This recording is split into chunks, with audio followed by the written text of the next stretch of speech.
Hello tout le monde, on espère que ça joue, on est content de vous retrouver pour cette nouvelle vidéo, et c'est vrai que vous avez été nombreux à nous poser une question, que ce soit sur YouTube ou Instagram, et d'ailleurs c'est mon frère qui vous aura répondu sur Insta, si vous lui avez posé la question, et cette question, finalement, c'est à savoir quelle montre il faut acheter quand on débute l'horlogerie. C'est vrai que cette question, elle n'est pas évidente à répondre pour nous. Alors je pense que déjà la meilleure manière d'y répondre, c'est peut-être de vous parler de notre passé, de notre expérience, quel a été notre choix de première montre, visiblement. Je vais peut-être commencer par vous parler de mon expérience et mon frère enchaînera avec la sienne. Moi, j'ai commencé tout simplement à recevoir une Flic-Flac de chez Swatch, donc la montre pour enfants, que j'avais avec le fameux pirate dessus. Pourquoi pour enfants? Ouais, toujours sympa, je peux peut-être la porter encore maintenant.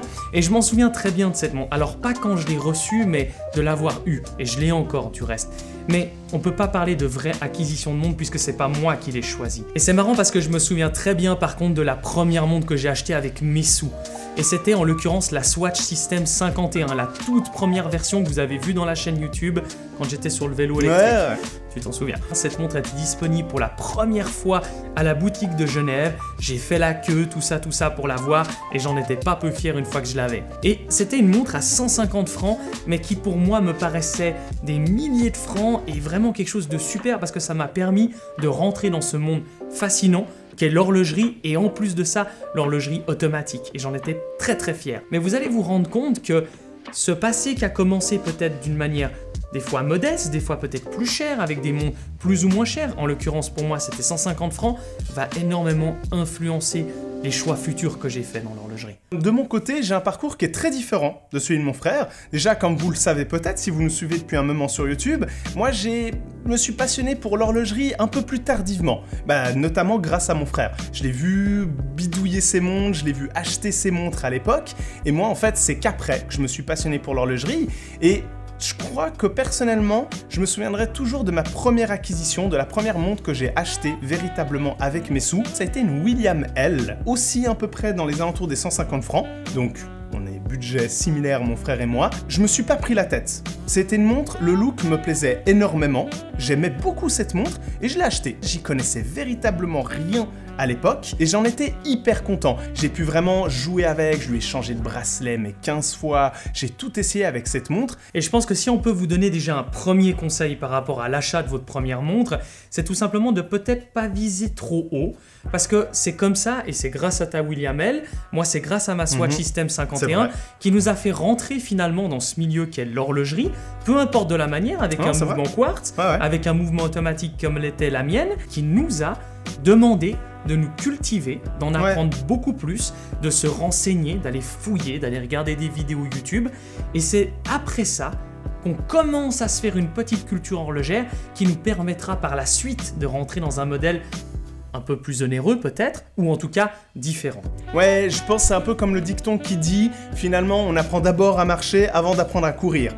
Et finalement c'est un peu la même logique pour nous, évidemment. Vous ferez jamais une erreur en achetant une montre à tout d'un coup 150, peut-être, allez, à 500 francs. Je vous donne un exemple typique, une Hamilton Khaki Field, voilà. Ça c'est une montre qui est top sur tous les aspects, comme peut l'être par exemple une Seiko SKX ou une Seiko 5 Sport. C'est des montres super qui remplissent énormément de critères horlogers et qui pourtant valent pas très cher. Comme l'a dit Jonas très justement, c'est grâce à ces montres-là où vous allez vous faire votre culture, vous allez oser jouer avec ces montres. Et c'est ces montres-là qui vous amènera à aller sur d'autres montres, certainement un peu plus chères, avec peut-être un peu plus de matière horlogère, quelque chose qui vous satisfera encore mieux. Oui, et c'est marrant que tu dises ça, parce que c'est vrai qu'Hamilton, Seiko sont des marques qu'on retrouve très souvent, comme peut l'être Longines, Certina, Tissot, sont des marques qu'on retrouve très souvent quand on parle à des passionnés d'horlogerie.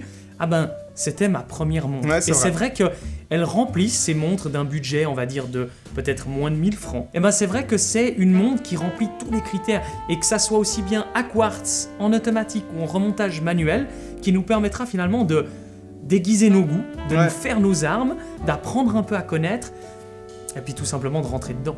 Et justement, je rebondis sur ce que dit Jonas parce que c'est hyper révélateur dans mon expérience personnelle. Il y a eu, comme je vous ai dit, la William L qui m'a coûté 150 francs à l'époque et au moment de l'acheter, je savais pas ce qu'était un mouvement quartz, je savais pas ce qu'était un mouvement automatique ou manuel, Vraiment, j'y connaissais que dalle. J'avais juste envie d'avoir une montre qui me plaise à mon poignet et que quand je la mette le matin, j'ai un peu ce sourire. Ça m'a donné envie de me renseigner sur internet un peu partout et c'est là où j'ai acheté ma deuxième montre. Comme quoi je suis allé assez crescendo parce que j'ai acheté une Tissot Powermatic 80 avec mouvement silicium, une montre qui à l'époque je l'ai achetée je crois d'occasion à peu près 900 francs. C'était une montre vraiment pour moi, c'était un graal absolu.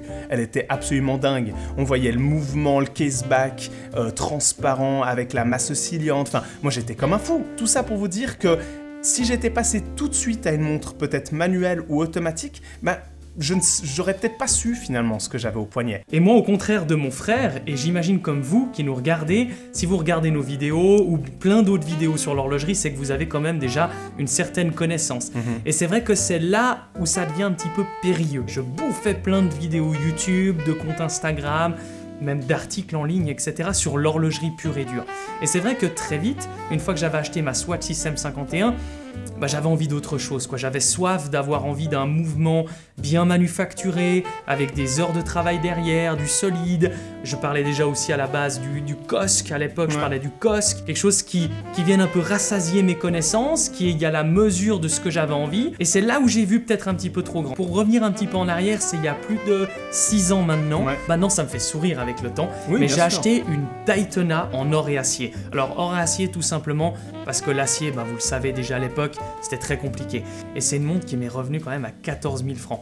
Donc imaginez-vous un petit peu, je suis passé d'une montre qui valait 150 000 francs à une montre qui en valait 14 000. Et c'est là où je veux vous rendre attentif, où on veut vous rendre attentif, sensible, mon frère et moi, c'est que même quand on a les connaissances, une certaine base de connaissances qui n'était pas non plus extrême à l'époque, et faites attention de ne pas brûler les étapes, parce que j'ai acheté cette montre et je vais vous avouer franchement qu'elle n'a pas fait long feu à mon poignet, parce que je n'assumais pas, j'étais pas prêt pour porter une montre comme ça. Il y a quelque chose qui collait pas à moi, il y a quelque chose qui collait pas à mon parcours, et c'est pas pour rien qu'elle a dû faire 6 mois à tout péter à mon poignet avant que je la revende, et que je redescende un petit peu de mon piédestal, et que je repasse à des Seiko, à d'autres montres qui me correspondaient beaucoup plus à l'époque, où je me suis fait énormément plaisir, mais qui m'a permis step by step, d'agrémenter ma culture horlogère. Et c'est pour ça qu'on fait cette vidéo là, c'est parce qu'on sait que derrière votre écran, vous avez tous des connaissances horlogères, mais les choses se construisent pas après pas. Et si on saute trop vite les étapes, on risque d'en avoir des regrets. Donc c'est vraiment pour ça qu'on vous invite à faire les choses step by step. Le parcours de mon frère est pour moi hyper inspirant. Mon parcours, je l'ai fait plus tard.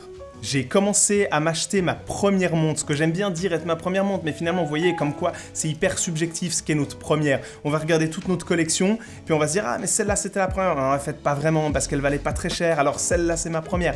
Moi j'aime bien dire que c'est ma Breitling Levitimer, celle que je porte en ce moment, parce que c'est la première où j'ai dû débourser un certain prix, 3000 francs d'occasion à l'époque. C'est vrai que si on compare le parcours de mon frère au mien, j'ai peut-être fait les choses effectivement un peu plus step by step, et lui un petit peu plus à tester des trucs, à essayer, à regarder, à faire des erreurs finalement. Moi j'ai de la chance de pas forcément avoir fait les mêmes erreurs que lui, parce que j'ai pu bénéficier de son expérience et de sa passion. Parce que finalement, c'est aussi ça qu'on veut vous transmettre avec cette vidéo, c'est que quand vous êtes passionné par quelque chose, vous ferez forcément des erreurs. Il y aura forcément des achats où avec le recul, vous vous direz « Ouais, ça, je suis un peu bête d'avoir acheté ça à l'époque, parce que cette marque, en fait, maintenant que j'ai la culture horlogère, c'est pas GG. » Ou « Ça, c'était quand même vachement trop cher. Qu'est-ce que j'ai fait? J'ai pété une durite. » Enfin, c'est normal. On est passionné et comme dans toute passion au monde, ça nous oblige à tester. Quand on teste, quand on s'inspire, quand on se cultive pour quelque chose, on est forcément amené à un moment donné ou à un autre à faire quelques erreurs. Avec mon frère, on vous encourage presque à vous péter un peu la gueule, parce que c'est bon signe. Moi, je suis content d'avoir pu bénéficier du vécu de mon frère, de la passion de mon frère, ce qui fait que moi, j'ai pu faire peut-être les choses avec aussi un peu plus de recul, un peu plus tard. À un moment donné, allez aussi un peu là où vous voulez aller. C'est contradictoire, le message qu'on vous donne, mais ce message, il est « Faites attention, regardez bien, passez pas du coq à l'âne, et en même temps, à un moment donné aussi, allez-y. » Faites-vous plaisir, vous savez que vous avez peut-être le moyen pour telle montre, vous avez craqué pour tel modèle. À un moment donné, allez-y. Quand on achète une première montre, finalement, il n'y a pas qu'un premier achat. La vie de collectionneur ou de collectionneuse, finalement, ce qu'on vit, ce que vous vivez aussi vous, c'est rempli de premières fois. Et comme l'a dit, spoiler alert, vous allez vous planter, et c'est plutôt bon signe. Mais le conseil qu'on peut vous donner dans cette vidéo, c'est peut-être le seul et unique, c'est que quand vous allez faire votre choix de votre toute première montre, on va l'appeler plutôt comme ça, c'est peut-être de faire un choix qui est un peu en dessous de ce que vous l'imaginiez au tout premier lieu, et vous verrez que vous serez d'autant plus content de garder de l'argent et peut-être d'en augmenter, d'en mettre un peu plus, pour votre prochaine montre sur laquelle vous aurez une expérience, une culture supplémentaire. Vous l'aurez compris, cette vidéo, elle n'a pas pour objectif de faire une liste exhaustive finalement des modèles, des marques que vous pourriez acheter pour nous comme étant la meilleure des premières montres. C'est pas le but. Là, l'idée, c'était plus de vous véhiculer un message où on vous transmettait un petit peu déjà notre expérience, à celle de mon frère, la mienne, nos vécus, nos erreurs, ce qu'on a fait, pourquoi on l'a fait, qu'est-ce qu'on referait peut-être pas tout à fait de la même manière. En tout cas, faites les choses step by step, comme l'a dit mon frère, on apprend d'abord à marcher avant d'apprendre à courir. Comme d'habitude, n'oubliez pas de commenter cette vidéo, de nous dire un petit peu, vous êtes à votre 10e montre, de nous expliquer un petit peu votre parcours sur votre première acquisition horlogère, de partager peut-être cette vidéo à quelqu'un dont vous savez qu'il hésite encore un petit peu sur sa première acquisition, et puis de nous suivre, mais ça paraît évident. Ouais, et puis n'hésitez pas aussi à continuer à nous poser des questions sur YouTube, sur Instagram, parce que nous, c'est avec plaisir qu'on vous répond. Que vous débutiez finalement le milieu de l'horlogerie ou vous en êtes à votre 10e montre, c'est toujours avec grand plaisir qu'on répond et qu'on vous donne des conseils. Et comme d'habitude, n'oubliez pas sur la prochaine vidéo, soyez à l'heure.